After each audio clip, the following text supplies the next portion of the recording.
I read an article on the Harvard Business Review called Bad Writing is Destroying Your Company's Productivity. Out of 547 business people, we looked at people who write at least 2 hours per week in addition to email. Now, these are not technical writers. These are people that are writing to their managers, writing to their executives, writing to their customer. 81% of them agree that poorly written material wastes a lot of time and that they spend an average of 25 hours a week reading for work. Think about that. We have a 40-hour work week, and 25 of those hours are just spent reading Slack, reading email, reading proposals. Vague writing typically means you don't know what you're talking about and you're trying to sound really smart, but you haven't actually figured it out. It's actually much harder to write concretely than it is to write vague because people just will ramble. And it means they don't really know what they're talking about.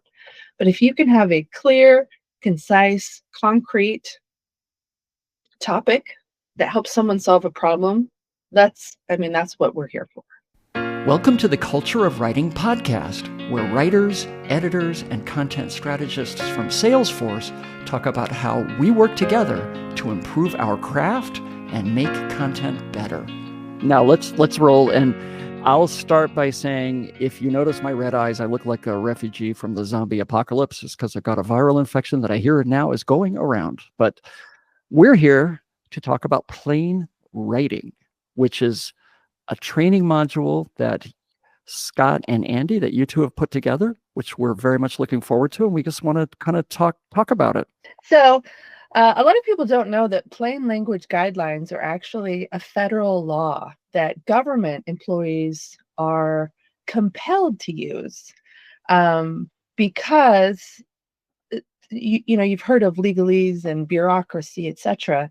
When government agencies are communicating with its customers, there was a lot of feedback that, gosh, this is really hard to understand, especially people that are, might speak English as a second language. This is how people, deal with Social Security and their health insurance and Medicare. And so there's actually a law that was passed, and I'll have to look up when that was exactly, that said, if you're writing to customers, you have to use these plain language guidelines. And so they set these guidelines in place. So there's ones at a federal level, and then also in Washington State, we have Washington State federal or state plain language guidelines as well. And these are, like I said, compulsory for government writers, people who work for government agencies. But just like accessibility, what people have learned is that while it's essential for some, it's helpful for all. And so if you go to the plainlanguage.gov website, you'll see before and after writing samples of, this is what it looked like before we incorporated these guidelines, and this is what it looks like now, and it's night and day. And so a lot of money has been saved, a lot of time has been saved. Instead of having to mail people letters 3 or 4 times before they figure out what you're talking about, people learn it on the first time. And so Scott and I got together and said, well, this is amazing, and it's so important for all writers to use this. We obviously have a lot of government customers, people who have to use plain language guidelines and use Salesforce products, and so they know what we're talking about. And so it's important for us, especially with those customers, that we use the same kind of language that they do. And so that's why we want to implement the plain language guidelines. And this applies, obviously, as you just say, to technical writing, right? It makes perfect sense for probably all writing. Very cool. Yeah. And this is something we've had in the works for, I think we've been talking about this for a couple of years now. We even set up a plain language Acrolink server back when we were using Acrolinks and started testing on that. So we've had it in the works for a while and been thinking about it. And Andy finally pulled us together and said, we're doing this now. Thank you, Andy. So I looked it up. The plain language writing, the law, it was signed on October 13th, 2010. And the law requires that federal agencies use clear government communication that the public can understand and use. And they have 3 goals. And And the goals are to find what they need, understand what they find, and use what they find to meet their needs. Everything they write has to follow those 3 rules. And that is, as a content writer, and I specifically write help content and UI text, that really guides everything that I write for consumer use, especially because I focus on Tableau, and Tableau's mission is to help people see and understand their data. And so I take that a step further. Well, in order to see and understand their data, they have to understand how to use this product. And so I use plain language guidelines to help them find what they need, understand what they find, and then use what they find to meet their needs. That is awesome. That is awesome. It's really applicable, I think, not even for highly technical, but obviously Salesforce. Implementing Salesforce is a very technical challenge. I'm curious when you say find what they need, right? We see this a lot if I put my editorial hat on, we see this a lot where content is well done, well put together, but not discoverable because it may just be the talking about the features or listing out what it does or what it is, rather than orienting it toward what the user is trying to achieve. Does plain language intersect with that? Absolutely. So one of the plain language guidelines is organize the information. And so the subtopics there are make it easy to follow, add useful headings, which is also key for accessibility. But when you have headings that help, when the user first comes to the document and they see, okay, this is what this topic includes. So there's a topic sentence that says, this article tells you X. And then there's a table of contents that says, these are the headings that you can go to. That's organized in a way that people can quickly find what they need. Right. Usability studies show us that when someone comes on a page, we've got about 10 to 15 seconds to answer 2 questions. One, is this what I was searching for? That's SEO. That's a different thing. And 2, if I browse this thing, is this the content that I want to read? And can I read it? Or if I don't think I can, it's not structured well, I'm going to go to YouTube and see if someone else has done something on that. So somebody's landing on a page that we've produced. You're saying we've got, 10 seconds to... Essentially, yeah. Wow. At the most, sometimes less. Yeah. The other thing is that usability studies have shown that people read in an F pattern. And we have eye tracking data from other sites that we'll share during our training that really show this. But basically, when you get to a site, they read the first sentence, they come down and read the other heading, and then they read the first 2 words of every other sentence. So it looks like an F, how it does it. And so it's so important that you have your headings. Your first sentence is a topic sentence. This article tells you this. And then you front load your information. You put the most important information in the first part of the sentence instead of the second half of the sentence, so that when they're reading in that F pattern, they can actually see, oh, yes, this is what I'm looking for. Or, you know what, this isn't what I'm looking for. I need to keep going. And that's a structure thing. So you design for browsability when you're structuring your content, knowing that most people aren't going to read the whole thing. Studies show that people don't read on the internet, they scan. And so scanability is so important, and headings and front loading your information is so important, because people don't come to our content because they're like, I think I'd learn about this today. No, me specifically working on help content, they have a job that needs to be done. They're probably a little stressed and they need an answer now. And it's my job to give them that answer immediately. That's why I think that our craft in technical communication is a paradoxical one. I feel like we have to write with an eye for helping people to stop reading as quickly as possible. Yeah. Because they're not there for engagement. They're there because their server's gone down or something else is going on fire. Usually documentation is the last thing that people try to get to.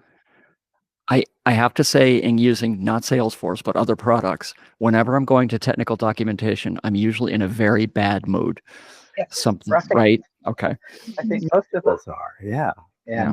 And I think a good writer, technical, acknowledges that. And so we have to be kind of like Hemingway and, just give them the bits and pieces and less like Faulkner because no one wants to look at the azaleas and the magnolias when your house is on fire. Exactly. We got into this, at least I got into this field because I don't want to write a novel. I like the quick wins. I like the solving people's problems. It's one of my top values is being helpful in solving people's problems. And I think that there's both a science and an art to writing very clearly and very concisely. And I take a lot of pride in it. That's a really great point. There's 2 points that everything's great. But you're touching really on the craft of it, right? The craft of understanding. And what Scott just said, the empathetic and compassionate approach isn't being squishy or saying, hey, I feel your pain. It's getting the answers or getting the right. Yeah, I can't say any better than you did. You made me sound lucid and coherent, Stan. So yeah, thank you. Okay, that's fun. Because you said it. No, Ed. You all came to this, like, this is a passion, right? So this is, and just to be clear, this is going to be a training module offered to Salesforce content producers. It's kind of why we're talking. It's going to come out. We're gonna kind of weave it in with some other big modules this year. But you all came to this for really interested. Like, this is your passion. You're very devoted to this craft.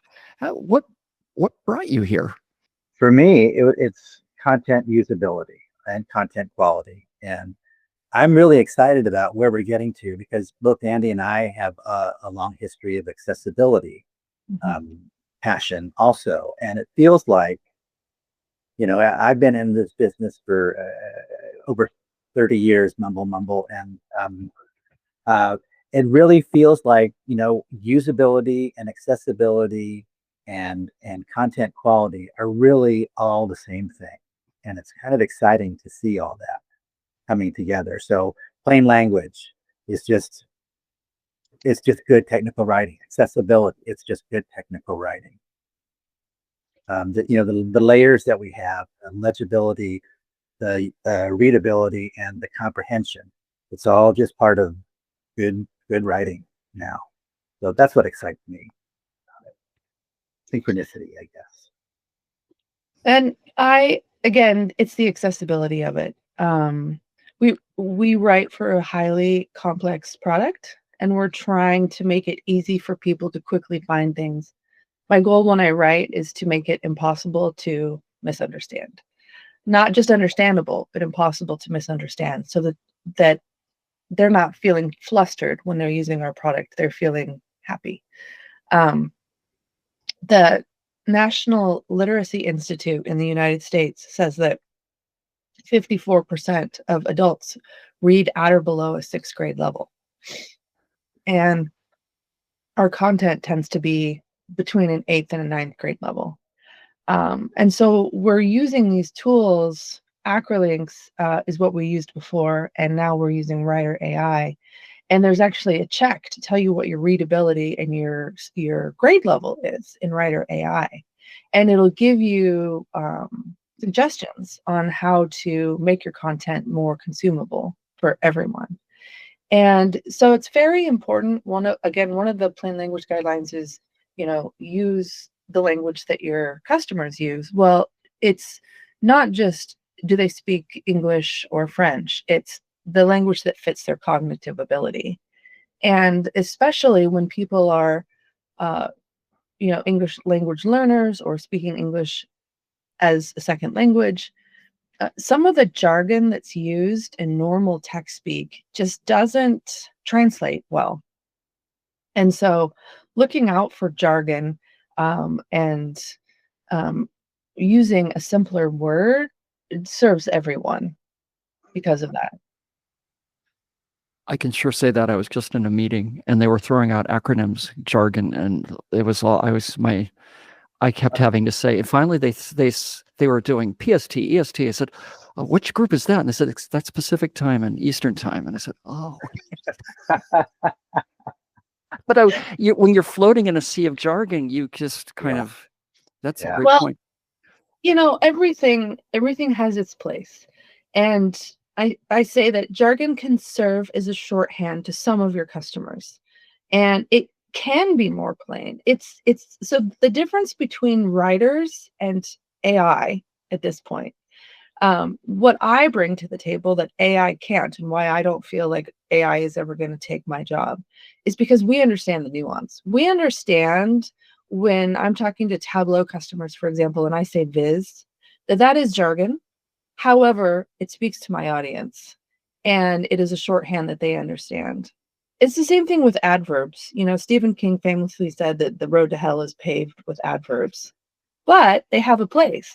So when I teach outside of this, I teach my students use adverbs sparingly. Sparingly is an adverb, but it's very important to that sentence. If I were to drop and say use adverbs, well, then the road to hell would be paved. But if I didn't include the word sparingly, it makes a difference. And so the point of these guidelines is understanding, what, that's why they're called guidelines and not rules. It's understanding sometimes you do need to use jargon because that's the language that your users are speaking, especially with Scott working with developer docs.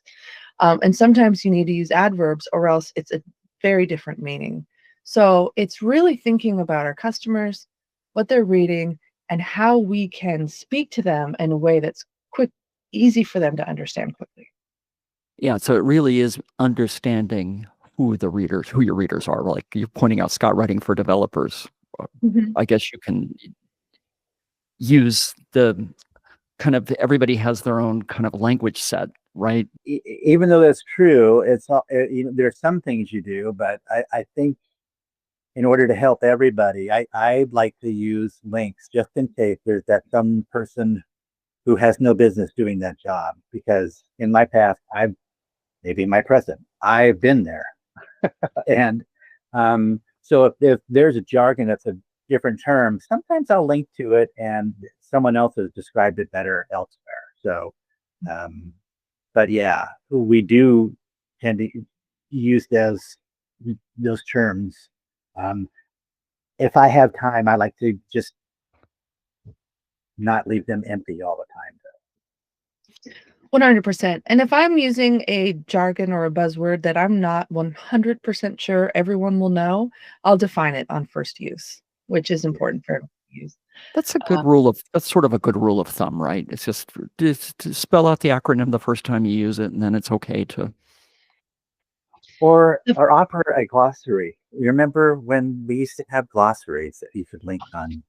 And I still long for those days. I sound like an old person now, but of course I long for the index also. So the very first plain language guideline, the top, is write for your audience.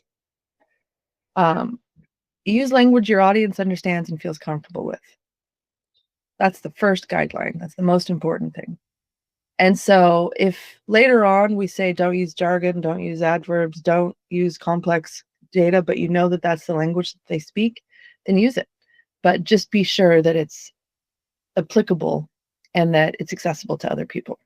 Yeah, you're both pointing out accessibility, and I have to confess, when I think about accessibility, I think about like readers for blind people, and you're taking accessibility to a very different level because you're talking about ESL, English as a second language, learners, and various grade levels and things like that. Is that all kind of baked into the plain language guidelines? 100%. That and the organize for reading. Screen readers, which is what you're talking about, users that use screen readers navigate them with a keyboard, not with a mouse. And so you need to be able to get to the next heading quickly. Instead of scanning with their eyes, they scan with their keyboard. And so you can go through the different headings on the page to find what you need. And that's why it's so important to have headings, useful headings, in front of every section. I hadn't thought of that. I I'm sorry, getting back to what you said, Stan, it reminded me of the other thing of convergence was, we used to, like 20, 25 years ago, we used to take into account vision differences and mobility differences. And it's only been fairly recently that we got into cognitive differences as part of accessibility or usability. And that's like now I feel like we've got a much better narrative that takes into account, I'm not going to say everybody, more experience for people. So when we group things as accessible now, I think it's a more complete picture, I guess. Yeah, yeah, absolutely. And your grade level is the writer AI, the tool. This is the tool we're using at Salesforce. Is that tool?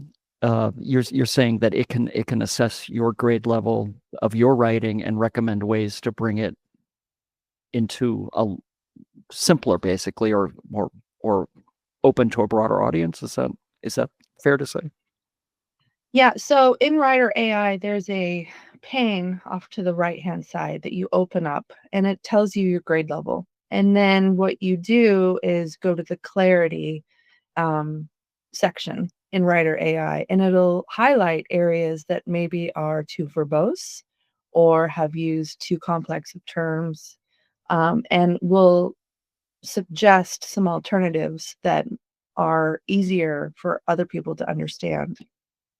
The other thing I'd like to point out is that cognitive ability isn't always set in stone. It's fluid, especially throughout the day.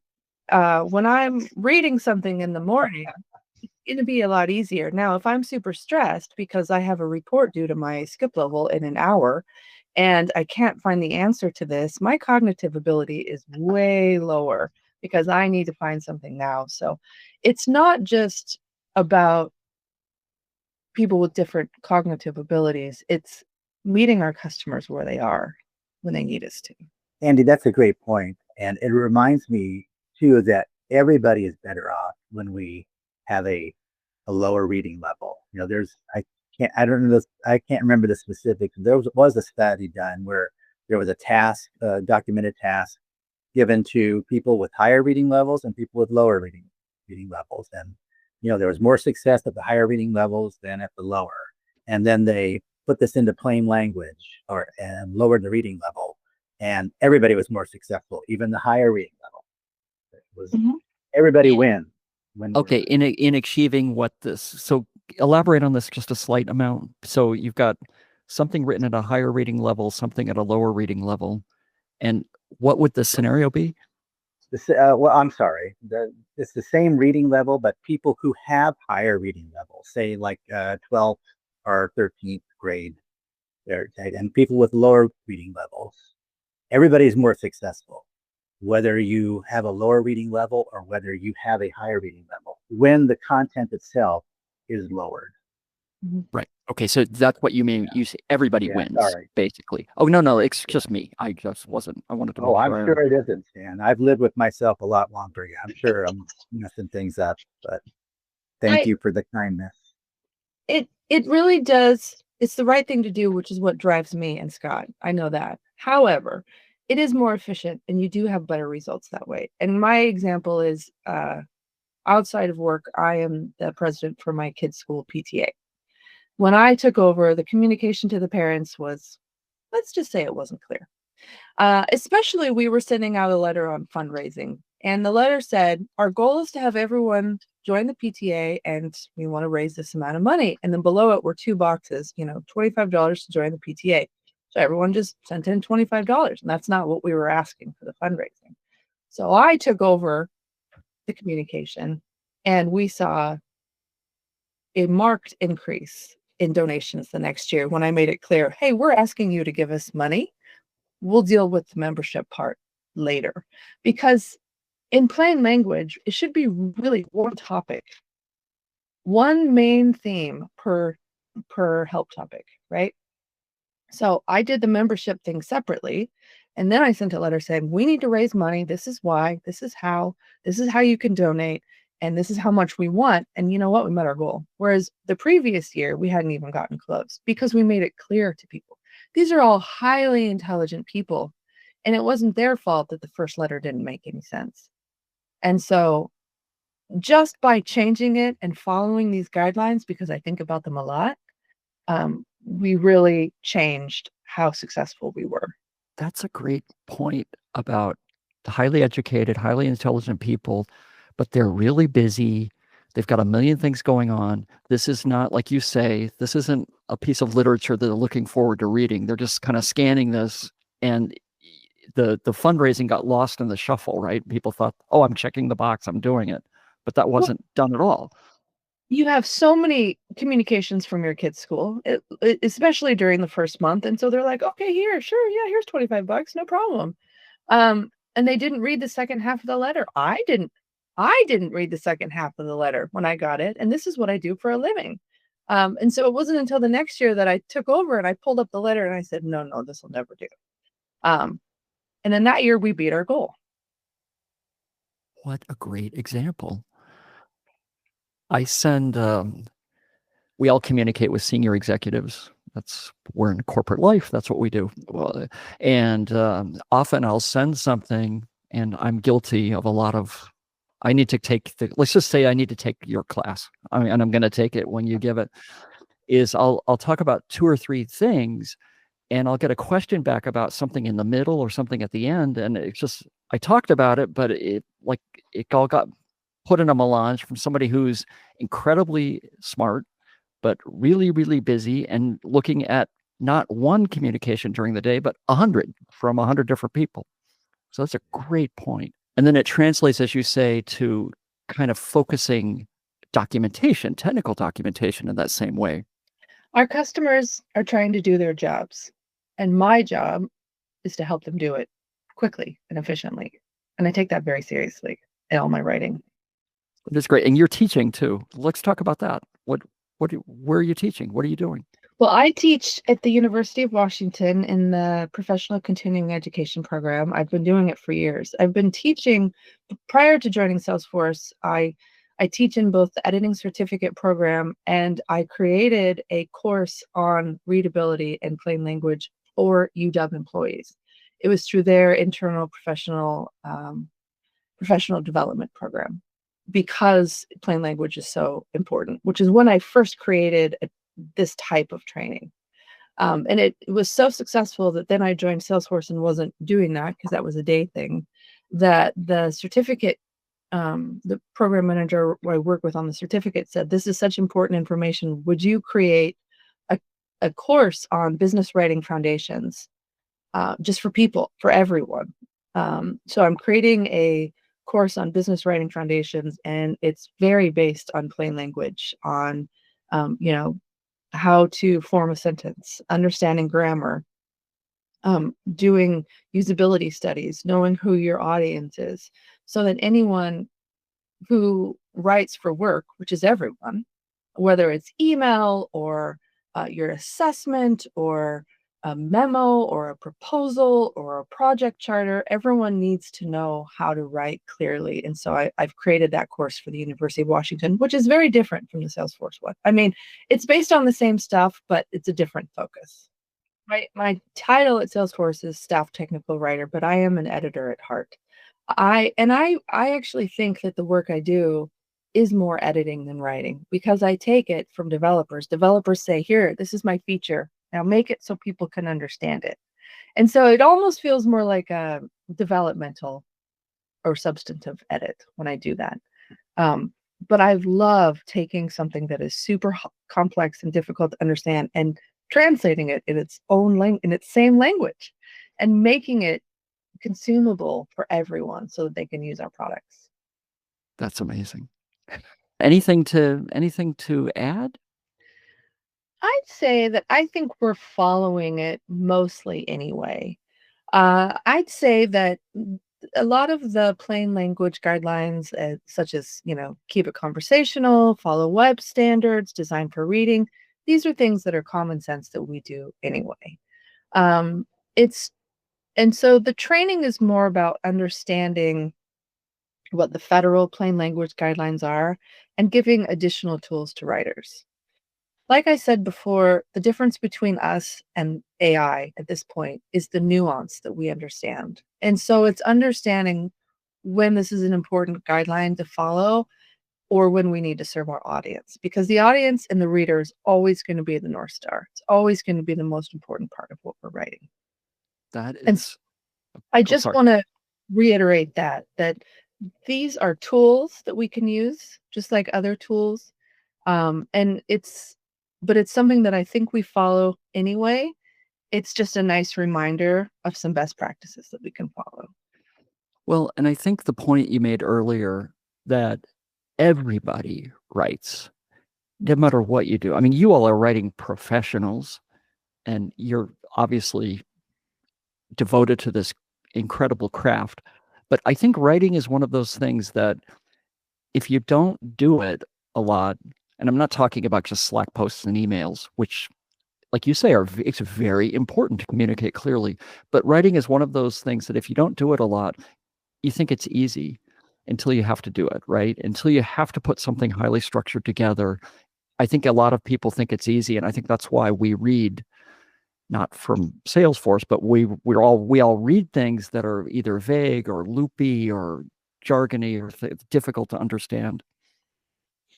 I read an article on the Harvard Business Review called "Bad Writing is Destroying Your Company's Productivity."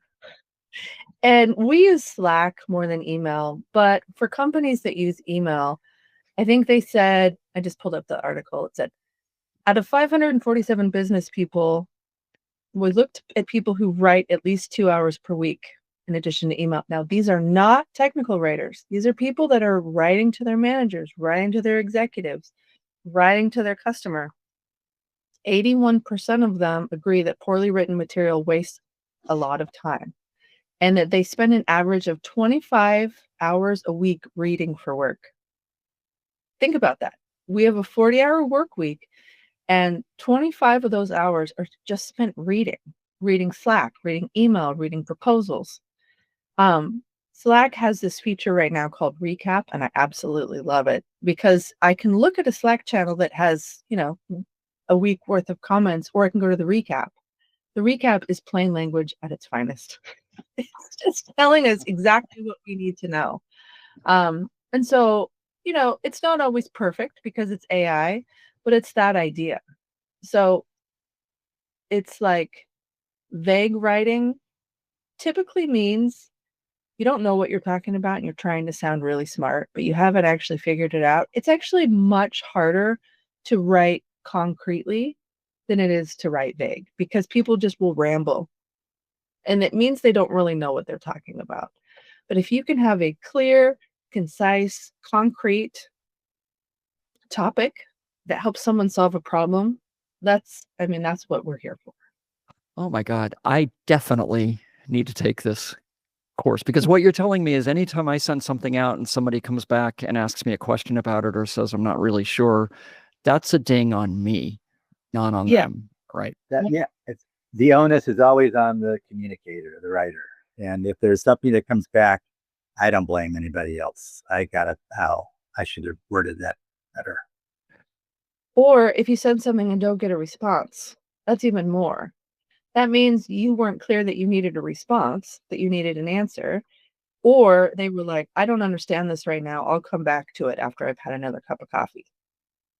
So I like to be very clear. This is what I need from you. This is why. Make it so easy. If you're asking for something, make it so easy for them to say yes. Like your donation story from the PTA. Right. It was, not to toot my own horn. It was so much more compelling. This is what it goes to. This is how much we need. This is how you donate. This is how you get your company to match it. Just boop, boop, boop, boop, boop in subtitles. And you're putting everything up front, like you talked about.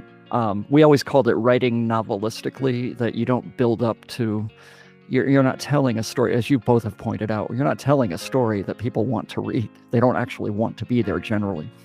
No, that's not. Nobody likes to read technical stuff. No. Okay. I actually go to a lot of companies' websites and read their technical stuff, but it's because I want to see if they're doing it better than I am. Yeah. If they are. You're not going for the reason that they have created the documentation. It's correct. No, I'm really saying it's either, ooh, I'm doing better, or, I could take this. Yeah, and we all have passions. I mean, if I'm passionate about something, I could read and read and read about it, right? It's like, Right. But generally on technical documentation, you're making the point very eloquently that why we need to be simple and direct. This is awesome. I cannot wait to take the class coming in this new year. It's going to be fantastic. You two are fantastic. So thank you so much for agreeing to have a talk about what you're doing. For being kind and gentle. You're not an evil taskmaster at all. So thank you.